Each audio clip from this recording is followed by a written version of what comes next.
ఇక్కడ బ్రహ్మోత్సవాలు కానీ వైకుంఠ ఏకాదశి కానీ చాలా వైభవంగా జరుగుతుంది. అయితే ఇక్కడ ఇప్పుడు బ్రహ్మోత్సవాలు మొదలైనాయి. ఈ బ్రహ్మోత్సవాల విశేషం ఏంటి, ఏ రోజు ఏం చేస్తారో ఆ క్రతువు గురించి ఇక్కడ ఆలయ ప్రధాన అర్చకులు ఉన్నారు మనతో పాటు. కన్నయ్య మహారాజ్, వారితో అడిగి తెలుసుకుందాం. జై శ్రీమన్నారాయణ మహారాజ్.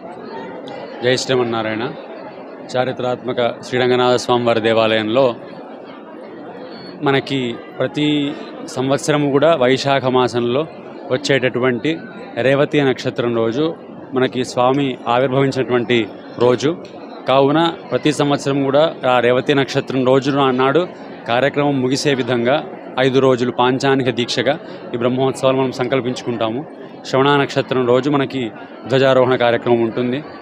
5 రోజుల పాటు జరిగేటటువంటి బ్రహ్మోత్సవంలో మనకి నిన్నటి రోజు అంకురార్పణ, విశ్వక్సేనారాధన, పుణ్యాహవాచన కార్యక్రమము, రక్షాబంధనము, మృత్సంగ్రహణము, అంకురార్పణ కార్యక్రమం జరుపుకొని ఇవాళ ఉదయము ధ్వజారోహణ కార్యక్రమాన్ని మనం జరుపుకోవడం జరిగింది.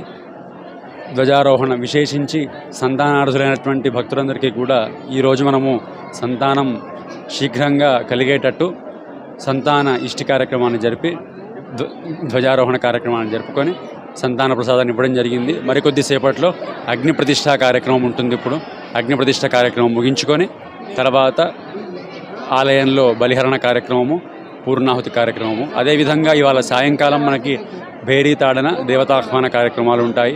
ప్రతినిత్యం ఆలయంలో మనకి ఆరాధనలు, సేవాకాలము, తీర్థప్రసాద గోష్ఠి, అదేవిధంగా ఆలయంలో బలిహరణ కార్యక్రమము, నిత్య హవనము, పూర్ణాహుతి కార్యక్రమము, వీటితో పాటు ప్రతినిత్యం స్వామికి ఉదయం పంచామృతాలతో అభిషేక కార్యక్రమం ఉంటుంది.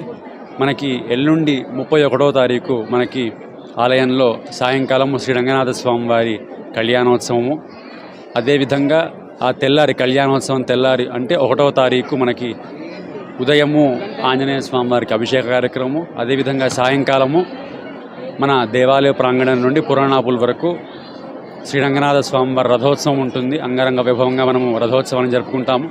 ఆ రథోత్సవం జరిగినటువంటి తెల్లారి మనము చక్రస్నానము అని అంటారు. మనకి ఈ మన జియాగూడ రంగనాథ స్వామి దేవాలయంలో ఉన్నటువంటి పుష్కరిణిలో చక్రస్నానం, అవబృత స్నానం ఉంటుంది.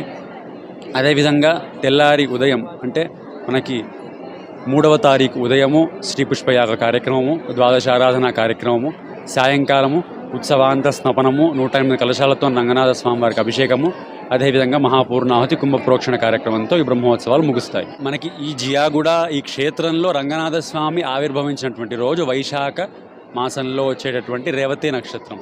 ఆ రేవతి నక్షత్రం రోజు దాన్ని చివరి రోజుగా చేసుకొని దానికి ముందు 5 రోజుల్ని బ్రహ్మోత్సవాన్ని జరపడం మనకి శాస్త్రరీత్యా పద్ధతి.